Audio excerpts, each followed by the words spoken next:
Latar belakang, demokrasi liberal diterapkan di sistem pemerintahan Indonesia setelah proklamasi kemerdekaan negara kita tercinta.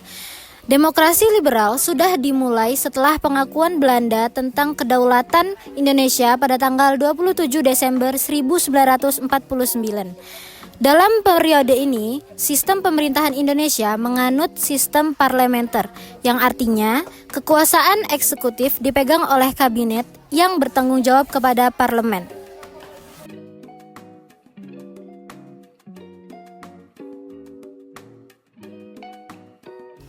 Muhammad Natsir merupakan tokoh dari Partai Masyuni, Majelis Syuro Muslimin Indonesia, diangkat menjadi Perdana Menteri pada 7 September 1950.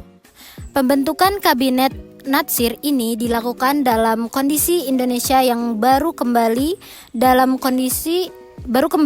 ke NKRI setelah meninggalkan RIS. Sehingga banyak persoalan internal yang harus diselesaikan, seperti menyatukan wilayah dan menata kembali pemerintahan yang efektif. 2. Program kerja. Kabinet Natsir menyusun beberapa program utama dalam menciptakan kondisi politik, ekonomi, dan sosial yang lebih baik. Berikut adalah beberapa program utama dari Kabinet Natsir. Yang pertama, penyatuan wilayah. Penyatuan wilayah ini berhubungan dengan dikembalikannya daerah-daerah RIS ke dalam NKRI. Yang kedua, pemulihan ekonomi.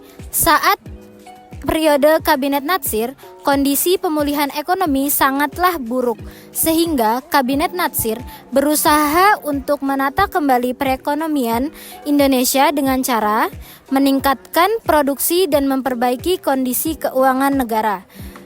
Ketiga, politik luar negeri. Salah satu langkah penting yang dilakukan Kabinet Natsir adalah dengan membuat Indonesia bergabung di Perserikatan Bangsa-Bangsa PBB pada tahun 1950.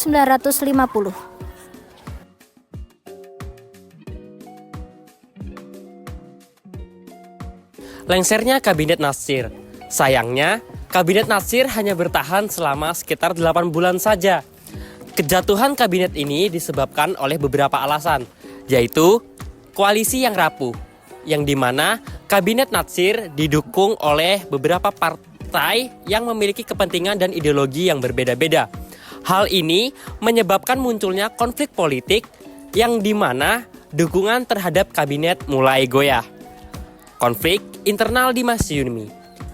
Meskipun Natsir berasal dari Masyumi, tidak semua anggota partai setuju dengan kebijakannya, terutama terkait pendekatan terhadap oposisi dan masalah keagamaan.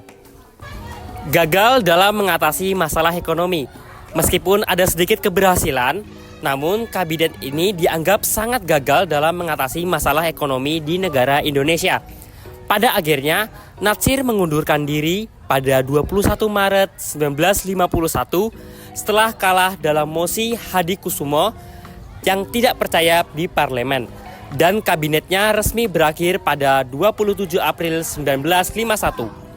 Program kerja yang masih diterapkan hingga saat ini dapat kita lihat di kehidupan kita sehari-hari.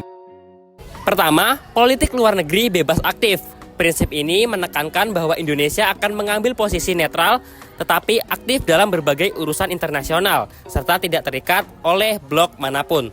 Kemudian, kita dapat melihat dari konsep pemilu yang kita gunakan hingga saat ini. Meskipun Kabinet Natsir tidak merumuskan secara langsung apa itu pemilu, tetapi perancangan pemilu sudah direncanakan di era Kabinet Natsir. Kesimpulannya, Kabinet Natsir adalah kabinet pertama yang mengawali era demokrasi liberal yang ada di Indonesia. Dan kami telah menjabarkan mengenai latar belakang, program, dan cerita dilengserkannya Kabinet Natsir.